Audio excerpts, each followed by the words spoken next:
Hello guys, welcome to കാസ്ട്രോളർ media. ഇന്നിവിടെ review ചെയ്യുന്ന പടത്തിൻ്റെ പേര് ഡിയാസിയറെ. പടത്തിൽ അഭിനയിച്ചിരിക്കുന്നത് Pranav Mohanlal, Sushmitha Bhatt, means Dominic and ladies purse കണ്ടിരിക്കുന്നവർക്ക് അറിയായിരിക്കും. ലഞ്ജിത എന്ന് പറയുന്ന ക്യാരക്ടർ ചെയ്തിട്ടുണ്ട്. പിന്നെ ഷൈൻ ടോം ചാക്കോ, പിന്നെ പിന്നെ നമ്മുടെ എൻ്റെ പേര് അതുല്യ ചന്ദ്ര, പിന്നെ രാജകുറുപ്പ് ഒരു ക്യാമി ചെയ്തിട്ടുണ്ട്. പിന്നെ ശ്രീധന്യ എന്നിവരൊക്കെയാണ് പടത്തിൽ അഭിനയിച്ചിരിക്കുന്നത്. പടത്തിൻ്റെ ഡയറക്ഷൻ ചെയ്തിരിക്കുന്നത് രാഹുൽ സദാശിവനാണ്, മീൻസ് പ്രമേഹത്തിൻ്റെ ഡയറക്ടർ. പടത്തിൻ്റെ പ്രൊഡ്യൂസ് ചെയ്തിരിക്കുന്നത് എസ് ശശികാന്ത്, ചക്രവർത്തി രാമചന്ദ്രൻ എന്നിവരാണ്. എസ് ശശികാന്ത് തന്നെയാണ് നമ്മുടെ പ്രമേഹം പ്രൊഡ്യൂസ് ചെയ്തത്. പിന്നെ ഷഹനാസ് ജലാൽ എന്ന് പറഞ്ഞ ആളാണ് സിനിമാറ്റോഗ്രാഫി ചെയ്തിരിക്കുന്നത്. Music by Christo Xavier. പിന്നെ ഈ സിനിമയുടെ എഡിറ്റ് ചെയ്തിരിക്കുന്നത് ഷെഫീഖ് മുഹമ്മദ് അലി എന്ന് പറഞ്ഞ ഒരാളാണ്. മേക്കപ്പ് ബൈ റോണറ്റ് സേവിയർ, കോസ്റ്റ്യൂം LVJ. പിന്നെ action director Kalai Kingston, means മാർക്കോൻ്റെ ഒക്കെ ചെയ്തത് ഇദ്ദേഹമാണ്, എൻ്റെ ആക്ഷൻ ഡയറക്ടറാണ്. പിന്നെ വിഷ്വൽ എഫക്ട്സ് ബൈ അശ്വിൻ സാൻഫ്രൻ. പിന്നെ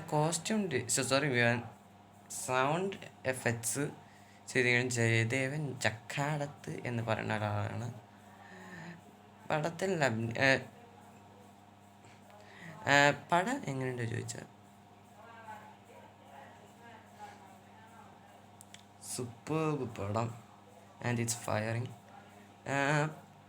എനിക്ക് ഈ വർഷം ഇറങ്ങിയ സിനിമകളിൽ ഇപ്പോൾ ഓജിയും കാന്താരയുടെ പ്രീക്വലും കഴിഞ്ഞിട്ട് എനിക്ക് ഏറ്റവും കൂടുതൽ ഇഷ്ടപ്പെട്ട പടം എന്നത് ഈ സിനിമയ്ക്ക് ഞാൻ കൊടുത്തിരിക്കുകയാണ്.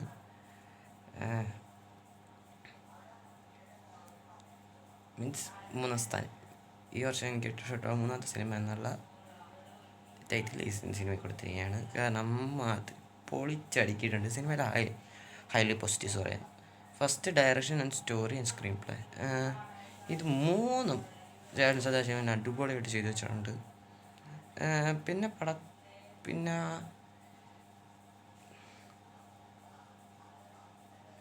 പിന്നെ സൈജു കുറുപ്പിൻ്റെ ക്യാമിയോ അത് അത്യാവശ്യം നൈസായിരുന്നു.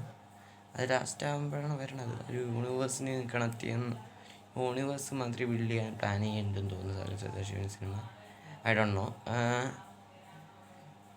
അങ്ങനെയാണെങ്കിൽ പിന്നെ ഷൈൻ ടോം ചാക്കോ അടിപൊളിയായിട്ട് ചെയ്ത് വെച്ചിട്ടുണ്ട്. ക്യാരക്ടർ 1-2 സീനിലേ ഉള്ളൂ, അത് വേറെ കാര്യം കാണിക്കണുള്ളൂ. പറയാൻ പറഞ്ഞു ഭയങ്കരമാണ് പ്രേത സിനിമയിൽ. പിന്നെ ഈ സിനിമയിൽ എനിക്ക് അടിപൊളിയായിട്ട് തോന്നിയത് sound effects Jayadevan Chakkadath super ചെയ്ത് വെച്ചിട്ടുണ്ട്. പിന്നെ മ്യൂസിക് ആൻഡ് BGM ക്രിസ്റ്റോ സേവിയറാണ്. അങ്ങനെ നല്ല പൊളിക്കും അങ്ങനെ അടിച്ച് പൊളിച്ചിട്ടുണ്ട്. പിന്നെ പ്രണവ് മോഹൻലാലിൻ്റെ ആക്ടിങ് സൂപ്പർ. പിന്നെ എനിക്ക് സിനിമേൻ്റെ ഹൈലി പോസിറ്റീവായിട്ട് ഫീൽ ചെയ്തത് എന്തിൻ്റെ പേര് പറയില്ല, വിഷ്വൽ എഫക്ട്സ്. അശ്വിൻ സാൻഫ്രൻ്റെ വിഷ്വൽ എഫക്റ്റ് നല്ല പണ്ണൽ കൊണ്ടിട്ടുണ്ട് വിഷ്വൽ എഫക്ട്സിൽ ചേർക്കാൻ ആള്. അപ്പോൾ അങ്ങനെ പൊളിച്ചിട്ടുണ്ട്. പിന്നെ ഷഹനാസ് ജലാൽ ഞാൻ പറയേണ്ട ആവശ്യമില്ല, നിങ്ങൾ പ്രമേഹത്തിൻ്റെ സിനിമാറ്റോഗ്രാഫറാണ്. ഷെഫീഖ് ദിലിയാണെങ്കിൽ അതേ പടത്തിൻ്റെ പ്രമേഹത്തിൻ്റെ തന്നെ എഡിറ്ററാണ്. അപ്പോൾ അവരും അടിച്ചു പൊളിച്ചിട്ടുണ്ട്. അവർക്ക് പറ്റുന്ന എന്താണോ അവരത് ചെയ്ത് വെച്ചിട്ടുണ്ട്. സൂപ്പർബായിട്ട് ചെയ്ത് വെച്ചിട്ടുണ്ട്.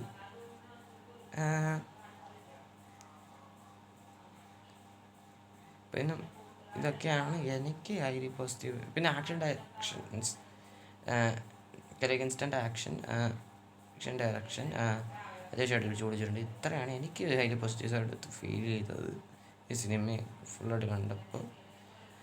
പിന്നെ ആദ്യം തൊട്ട് അവസാനം വരെ എനിക്ക് ഒരു ലാഗും തോന്നിയില്ല. ബട്ട് എനിക്ക് സംശയം വന്നത് എന്താണെന്ന് വെച്ചാൽ ഇതിൽ കനി എന്ന് പറയുന്ന ക്യാരക്ടർ, മീൻസ് സ്റ്റോറി പറഞ്ഞ് ഞാൻ കുളമാക്കണില്ല, അത് വേറെ കാര്യം. കനി എന്ന് പറയുന്ന ഒരു ക്യാരക്ടർ മീൻസ് സുഷ്മിത പത്രാണ് ചെയ്ത് വെച്ചിരിക്കുന്നത്. മീൻസ് ഡൊമിനിക് ലേഡീസ് പേഴ്സ് എന്ന സിനിമയിൽ നന്ദിത എന്ന ക്യാരക്ടർ ചെയ്തിട്ടുണ്ട്. അപ്പോൾ ആ സിനിമ കണ്ടിട്ടുള്ളവർക്ക് അറിയാവുള്ളൂ. ആ സിനിമ OTT ഇറങ്ങിയിട്ടില്ല, അത് വേറെ കാര്യം. എൻ്റെ അടുത്തുള്ള കണ്ടുകൊണ്ട് എനിക്ക് ഭാഗ്യമുണ്ട് പടം കാണാൻ. അതെന്തെങ്കിലും ആട്ടെ. അപ്പോൾ ആ സിനിമയിൽ ആ കൊച്ച് സൂസൈഡ് ചെയ്യണമെന്ന് പറയുന്നുണ്ട്, മീൻസ് കിണറ്റിൽ ചാടിയിട്ട്. പക്ഷെ എന്താ കാരണം എന്നുള്ളത് ഇനി സെക്കൻഡ് പാർട്ട് ഉണ്ടെന്ന് എനിക്ക് അറിയില്ല. കാരണം പോസ്റ്റ് ക്രെഡിറ്റ് സീനിൽ കാണിക്കണം എന്താണെന്ന് വെച്ചാൽ മറ്റേ ഒരു സ്ലൈഡ് ഇങ്ങനെ റൂമിൽ കിടക്കണം, മീൻസ് നമ്മുടെ പ്രണാമോല. അപ്പോൾ ഒരാൾ പുതപ്പ് മുടിയിട്ട് കിടക്കണം. അപ്പോൾ ഇങ്ങനെ അത് മാറ്റുമ്പോൾ വാട്ട് ഇഫ് എന്ന് പറഞ്ഞുകൊണ്ട് ആണ് സിനിമ അവസാനിക്കണം. അപ്പോൾ ആ സമയത്ത് എനിക്ക് തോന്നുന്നു സെക്കൻഡ് പാർട്ട് ലീഡുള്ള മാതിരി എനിക്ക് ഫീൽ ചെയ്ത്. അപ്പോൾ ഐ ഡോണ്ട് നോ, അതിനെക്കുറിച്ച് എനിക്ക് അറിയില്ല, അതാണ് ഞാൻ ഉദ്ദേശിച്ചത്. അപ്പോൾ അതിൽ പറയാതിരിക്കാൻ തോന്നുന്നത് മീൻസ് ഇവരെന്തിനാണ് സൂസൈഡ് ചെയ്തത് എന്നുള്ള കാരണം അതിൽ പറയുമായിരിക്കും ഞാൻ വിചാരിക്കുന്നു. പിന്നെ ഇങ്ങേരെങ്ങനെ മരിച്ചത് മീൻസ് ഷൈൻ ഡൗൺ ജാക്ക് മരിച്ചെന്നൊക്കെ പറയുന്നുണ്ട് ലാസ്റ്റ്. പക്ഷെ എന്നാലും അത് അങ്ങനെ എങ്ങനെ മരിച്ച്, അതുപോലെ ക്യാൻസർ ആയിരുന്ന, ഇല്ലെങ്കിൽ വേറെന്തെങ്കിലും പ്രശ്നമായിരുന്ന, ഇല്ലെങ്കിൽ എന്ന് പറയുന്നില്ല സിനിമയിൽ. അതും സെക്കൻഡ് പാർട്ട് വരെയാണെങ്കിൽ അതിൽ പറയുമായിരിക്കും വിചാരിക്കണം. പിന്നെ ഈ സിനിമയിൽ എനിക്ക് ഏറ്റവും ഇഷ്ടപ്പെട്ട ഒരു കാര്യമുണ്ട്, എന്താണെന്ന് വെച്ചാൽ മീൻസ് ഈ ഫ്ലാഷ് ബാക്കൊക്കെ ഇവർ വിഷ്വലൈസ് ചെയ്യാതെ നല്ല അടിച്ചുപൊളിച്ചിട്ടുണ്ട്. മീൻസ് നമ്മൾ വിക്രം വേദയിലൊക്കെ കണ്ടിട്ടുണ്ട്, മീൻസ് വിക്രം വേദയിലും കൈദിയിലൊക്കെ കണ്ടിരിക്കണം നമുക്ക്. മീൻസ് ഫ്ലാഷ് ബാക്ക് ഒന്ന് വിഷ്വലൈസ് ചെയ്യാതെ മീൻസ് പടത്തിൻ്റെ മീൻസ് അങ്ങനെ പോരുകയാണെങ്കിൽ ചില സമയങ്ങളിൽ അതിൻ്റെ ടച്ച് പോടെ മീൻസ് വിഷ്വലൈസ് ചെയ്യുമ്പോൾ. അപ്പോൾ അതിന് പ്രത്യേക ഉദാഹരണം പറയണം, വിക്രം വേദയുടെ ഹിന്ദി റീമേക്ക് ഉണ്ട്. മീൻസ് അതിൻ്റെ പേര് വിക്രം വേദ എന്ന് തന്നെയാണ്. നമ്മുടെ സൈഫ് അലി ഖാനും ഋത്തിക് റോഷനുമാണ് സിനിമയിൽ പ്രധാന വിഷയം ചെയ്തത്. അപ്പോൾ അതിൽ നമ്മുടെ വിക്രം വേദയിൽ ഒരു ഫ്ലാഷ് ബാക്ക് ഉണ്ട്. മീൻസ് അത് വിഷ്വലൈസ് ചെയ്തിട്ടില്ല അതിൽ, മീൻസ് വിജയ് സേതുപതിക്ക്. അപ്പോൾ അത് ഒരാളെ കൊന്നിട്ടുണ്ട്, അങ്ങനെ ഒരു രാഷ്ട്രീയക്കാരെ കൊന്നിട്ടുണ്ടെന്ന് പറയുന്നുണ്ട്. പക്ഷെ അത് വിഷ്വലൈസ് ചെയ്തിട്ടുണ്ടായിരുന്നു ഹിന്ദി റീമേക്കിൽ. മീൻസ് ഹിന്ദി റീമേക്കിൽ വിജയ് സേതുപതിയുടെ ക്യാരക്ടർ ചെയ്തിരിക്കുന്നത് ഋത്തിക് റോഷൻ. അപ്പോൾ അത് വിഷ്വലൈസ് ചെയ്തിട്ടുണ്ടായിരുന്നു. അത് വിഷ്വലൈസ് ചെയ്തപ്പോൾ എനിക്ക് എന്താ പോലെ ആയിപ്പോയി. മീൻസ് പക്ഷേ എനിക്ക് ആ സിനിമയിൽ മീൻസ് വിക്രം വേദയുടെ ഹിന്ദി റീമേക്കിൽ എനിക്ക് ഏറ്റവും കൂടുതൽ ഇഷ്ടപ്പെട്ടത് ഋത്തിക് റോഷൻ്റെ ക്യാരക്ടറാണ്. അല്ലാതെ വേറെ എന്തൊക്കെ എടുത്ത് നോക്കുകയാണെങ്കിൽ എനിക്ക് ആ ടച്ച് വരുന്നില്ല. മീൻസ് വിക്രം വേദയുടെ മീൻസ് ഒറിജിനൽ വിക്രം വേദയുടെ ഒരു ടച്ച് കിട്ടിയില്ല ബാക്കിയുള്ള നോക്കുകയാണെങ്കിൽ. ബട്ട് ഒറിജിനൽ വിക്രം വേദയിൽ വിജയ് സേതുപതി ചെയ്ത ക്യാരക്ടർ അത്രയൊന്നും വരില്ലെങ്കിലും അതിൻ്റെ അടുത്തെത്താൻ ശ്രമിച്ചിട്ടുണ്ട് ഋത്തിക് റോഷൻ ഹിന്ദി റീമേക്കിൽ എന്തെങ്കിലും ആവട്ടെ എന്ന് വിചാരിച്ചാൽ അത് കാര്യം വിടാം. ഇനി പടത്തിലെ മറ്റുള്ള പോസിറ്റീവ്സൊക്കെ എടുത്തുകയാണെങ്കിൽ ഇതിൽ എനിക്ക് ഏറ്റവും പേടി വന്നൊരു സാധനമുണ്ട്. Means horror elements. Means means after 20 minute, ആദ്യത്തെ ഒരു 20 മിനിറ്റ് എന്ന് പറഞ്ഞാൽ ഇങ്ങേരുടെ ഇൻട്രോയിൽ ആരോട്ട് ഇത് ചെയ്യുന്നു, അതെന്ത് ചെയ്യണമെന്ന് നിങ്ങൾക്ക് മനസ്സിലായിട്ടുണ്ടോ, അതുകൊണ്ട് നമ്മൾ വിട്ടു.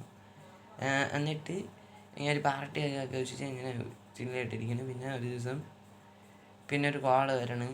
ആ കോള് വരുമ്പോൾ ഇങ്ങേരുടെ സുഹൃത്ത് മരിച്ചെന്ന് പറഞ്ഞിട്ട് മീൻസ് കനി എന്ന് പറയുന്ന ക്യാരക്ടർ മരിച്ചെന്ന് പറയണം. അപ്പോൾ അങ്ങനെ ജയിലാണ്. എന്നിട്ട് അവിടെ അപ്പോൾ അവരുടെ സ്ലൈഡ് ഇടുന്നത്. പിന്നെ സ്ലൈഡ് ഇടുന്നത് അതൊക്കെയാണ് ഫസ്റ്റ് ആദ്യത്തെ 20. പിന്നെ അതൊക്കെയാണ് ആദ്യത്തെ 20 മിനിറ്റ് പോകണത്. അപ്പോൾ അത് കഴിഞ്ഞ് സ്റ്റോറിയിലൂടെ കിടന്നു.